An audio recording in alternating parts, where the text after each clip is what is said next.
If you want more time, money, freedom, and have a business that's not reliant on you, then you're in the right place. Each week, Mark Creedon, along with some of the very best business minds in the world, will take you through simple, practical steps you can take to create the business you always wanted.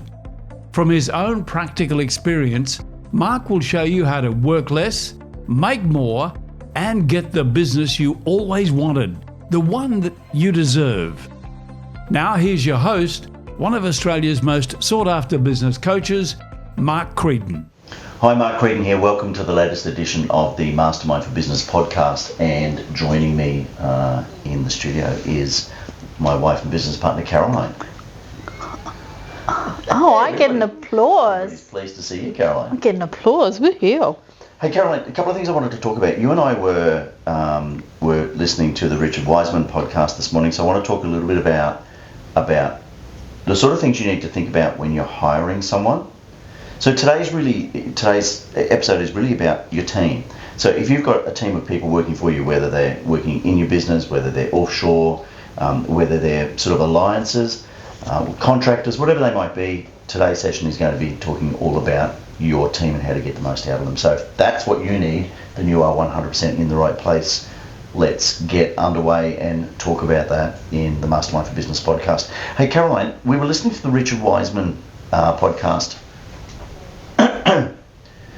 Hey, Caroline, we were listening to the Richard Wiseman podcast this morning, and he was talking about the Apollo mission and putting a man on the moon.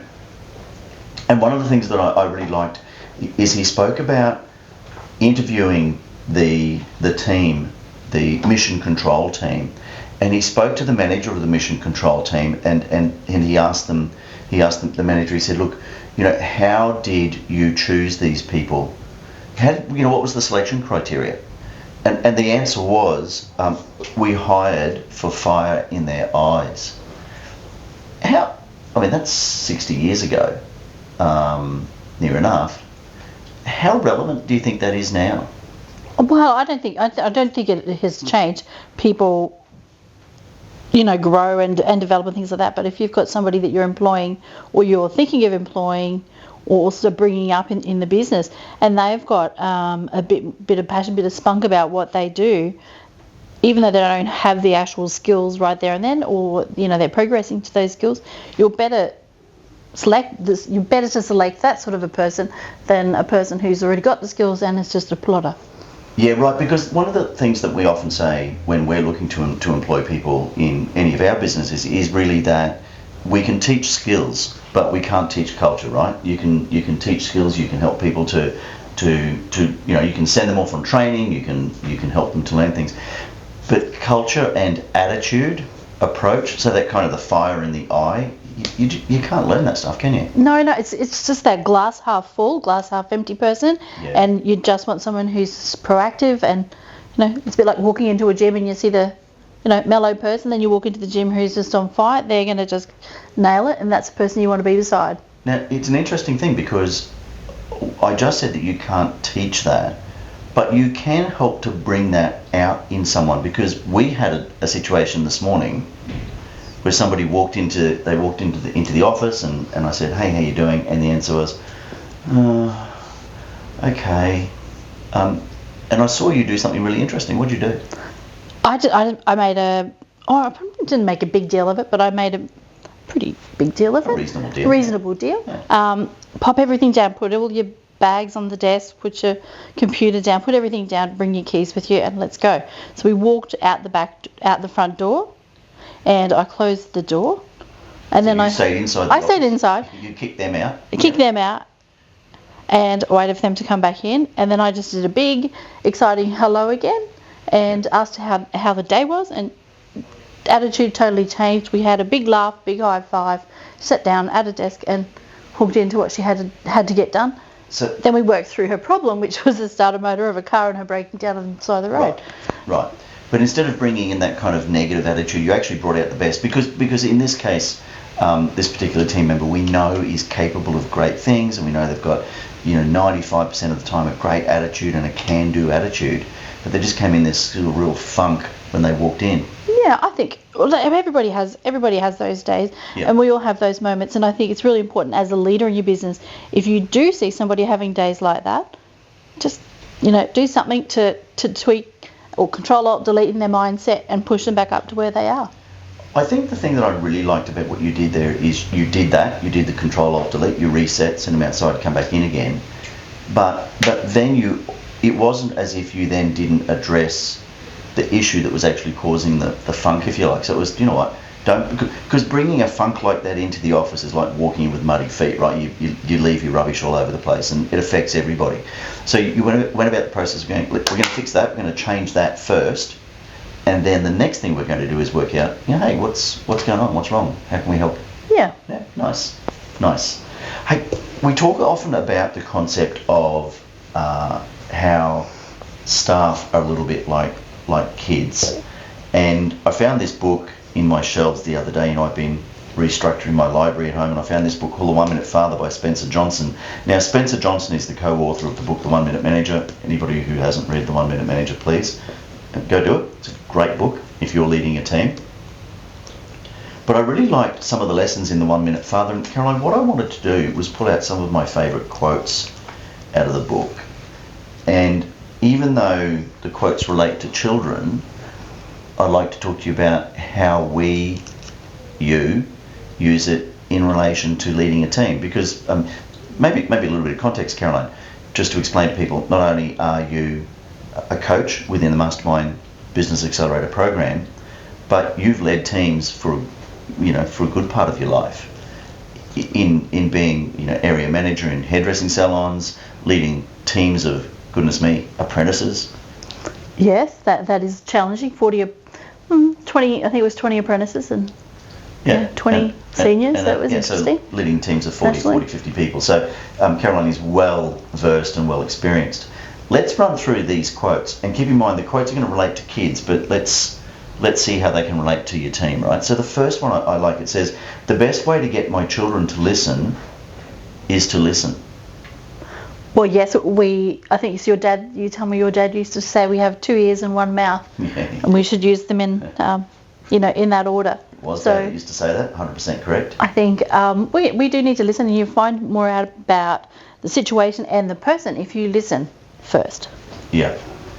I think on that one, Caroline, too, is that if your team know that you'll listen to them, they're far more open to coming to you, not to solve problems, but for you to be a part of that process with them. So they'll come to you to talk to you about an issue, as opposed to biting their tongue and the whole thing festers, or just trying to skip over the top of it, or applying a solution that isn't really ever going to work.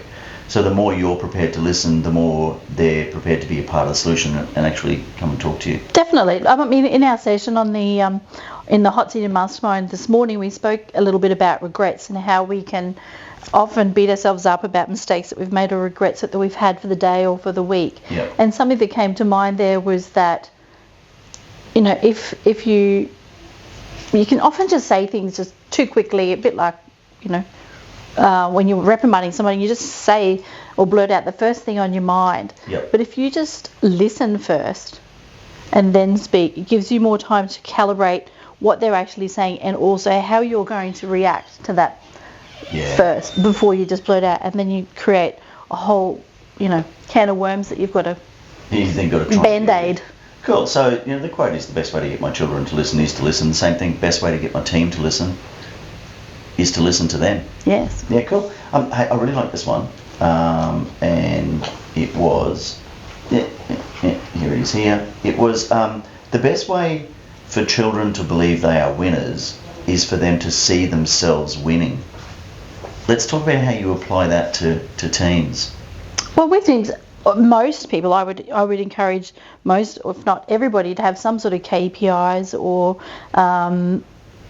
target achievements, not necessarily of a monetary value. No. It might be something tangible. It might be a process or procedure being met. It could be just the environment being met. And when this is done correctly and it's done well, it should be sung from the hilltops. It's important that they see those things and hear those things. See, it's interesting because here we're talking about, the 1 Minute Father by Spencer Johnson, and we're talking about children, and then you've picked it up and applied it to your team.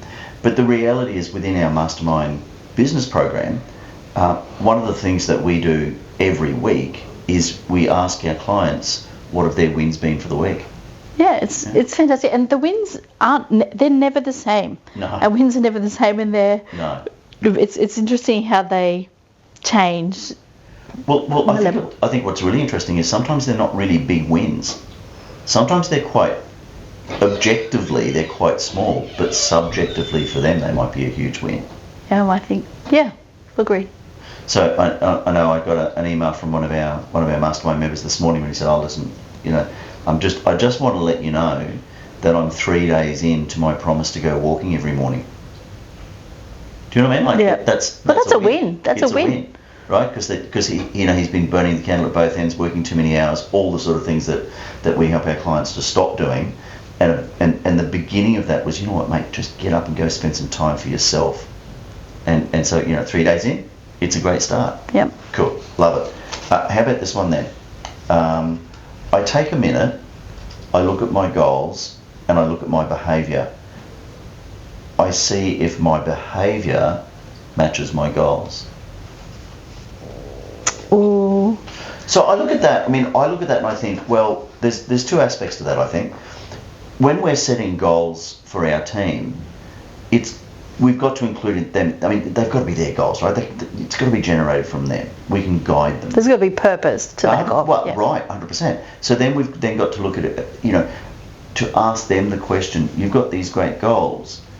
Is the behaviour that you're engaging, in other words, what you do, actually working toward the manifestation of that goal? So is what they're doing going to get them there? But the second thing I think is, as leaders, we've got to look at ourselves. And we go, well, hang on a second, these people have set these goals. Am I behaving in a way that's going to help them to achieve their goal? Yeah, I mean, there's, the old saying, the head rots from the fish. Sorry, the head rots from the fish rots from the head down. Yeah. Sorry, wrong way. And if the leader is in a negative space, then nobody else can reach their space, get to a positive space either. But on the other side of that, if you've got, as a leader, you've got the positive mindset and you're, really nailing it in your head, you will see much more positivity out of your team. It's just an organic thing that happens. Yeah. Hey, just a little segue. In the Richard Wiseman podcast this morning, he was talking about Dale Carnegie, and he was saying how he'd read Dale Carnegie's biography. Now, we know that one of our mastermind clients sends his team, his management team, and there's 40, 50 people, off to do the Dale Carnegie course. And every time a new manager comes in, he sends them off to do the Dale Carnegie course. But one of the things that Richard spoke about was that in the Dale Carnegie biography, Dale Carnegie said that he kept a journal. Now, I'm a huge fan of journaling, and I like to journal every day.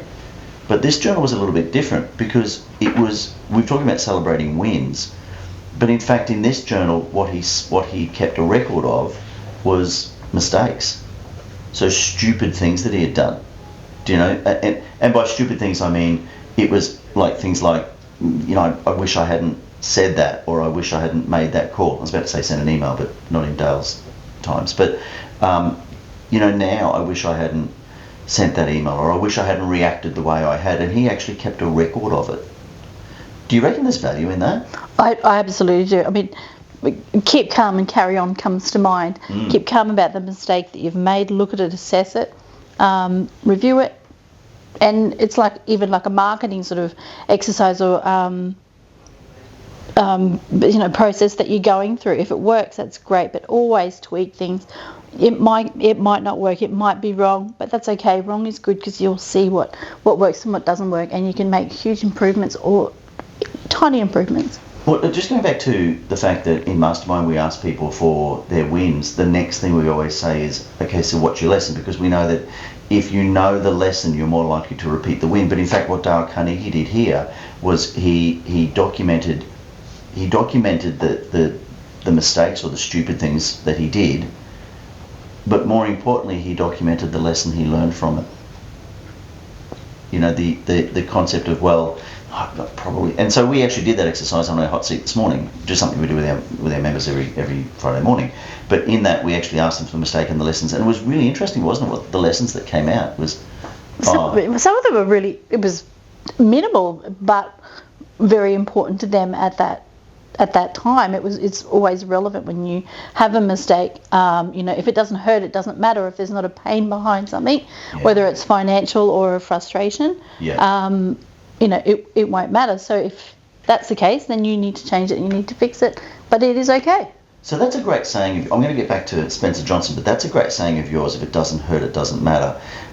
What I got out of this morning is when people spoke about their lessons, there was kind of positive and negative lessons in a way. So there was like, oh, I shouldn't have spoken the way I did, and I really regret that, and I'm sorry, and I'm going to apologise, or I'm going to make up for it.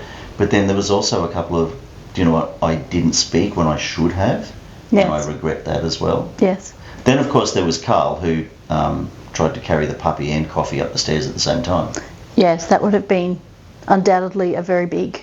That was his stupid mistake. Yeah. But luckily it was for him and the dog, not the coffee. Just so we're clear, it was the coffee he dropped, not the dog. Okay? If you dropped the dog, Emily would have been... he would have been in so much trouble. Yeah. Hey, listen, here's the last quote. And I know that you follow this. I know that we apply this, and I know that we teach our mastermind members to apply this as well. It's this one. I help my children realise they are already winners. I catch them doing something right. Yeah, I mean, it can be just, whether it's kids, employees are like teenagers, really. They've just got a little bit more attitude than young children. And they're 10 times as frustrating as little kids. But catching them do something right, it could just simply be a high five, or, if it's a sales environment, ringing the bell, or sending out a blast email, whether it's a happy birthday celebration or some sort of achievement. Let the world know. It's catch them doing it right.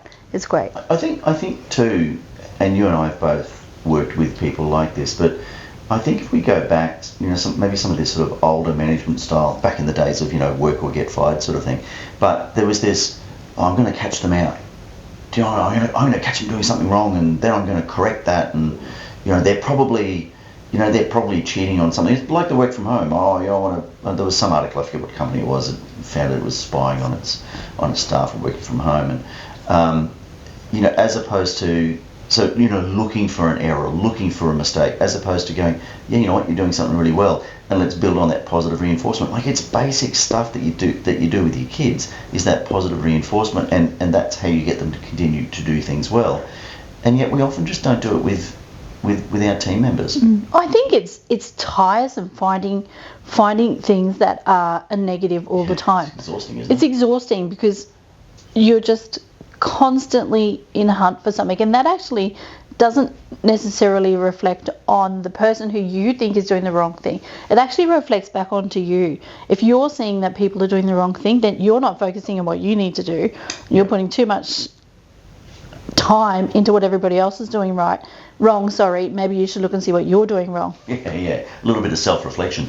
I love that quote, that concept of just catching people doing something right, and I know that it's something that I see that we do, that a lot of our mastermind members do, and that we help them to achieve is, and it doesn't matter, Caroline, how big, because if you're listening to this podcast right now and you're sort of going, but this doesn't apply to me because I've only got one employee, or I don't have a team as such.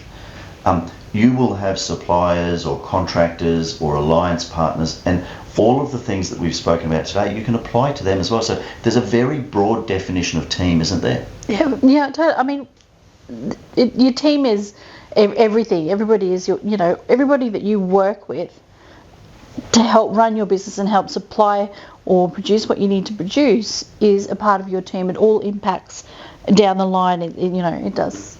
Everybody's important there. Yeah, it is a really, there is, I'm not saying there's no I in team. I mean, it's a really broad approach, and that's the way we look at team. It doesn't necessarily, you might be a sole trader, you might be a solo practitioner, and you're sitting there going, well, I don't actually have any team, but maybe you've got some offshore team. But if not, you'll have suppliers, you'll have contractors, you'll have alliances, and it's always worthwhile even applying these principles to them and catch them doing something right and show appreciation for it. I think there's great value in that. Sorry, just to interrupt there. Something that you can do it's really small, but it's a great 2 minutes to take to invest in somebody. And I did this at the end of the day, and it's just, ask somebody, what is your biggest takeaway for the day? Yeah. And it's really interesting because they'll say, oh no, I don't really have it. Yeah, nothing today. I went, oh sure, you must have had something. It doesn't have to be work related, and it might be they were able to place an order really quickly and it was great because it came the next day, or it might be they learned about a new project and how they could implement that quicker. So it's a good question to ask, and it shows them you actually care about what they did that day.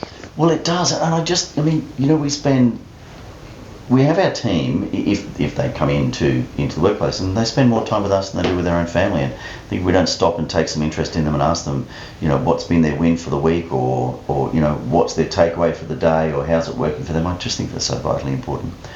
Great stuff, good things to learn. These are the sort of things that we teach our clients in our Mastermind Business Accelerator program. If you are in small business, or maybe you're a professional and you would like to learn how to apply all of the things we've spoken about, because if you get this right, Caroline, and you build the team up, what happens is the business is really no longer reliant on you. No, you want people to step up and play in the game. That's right, and then you can be like one of our clients who's just taken off to Europe and Northern Africa for 6 months.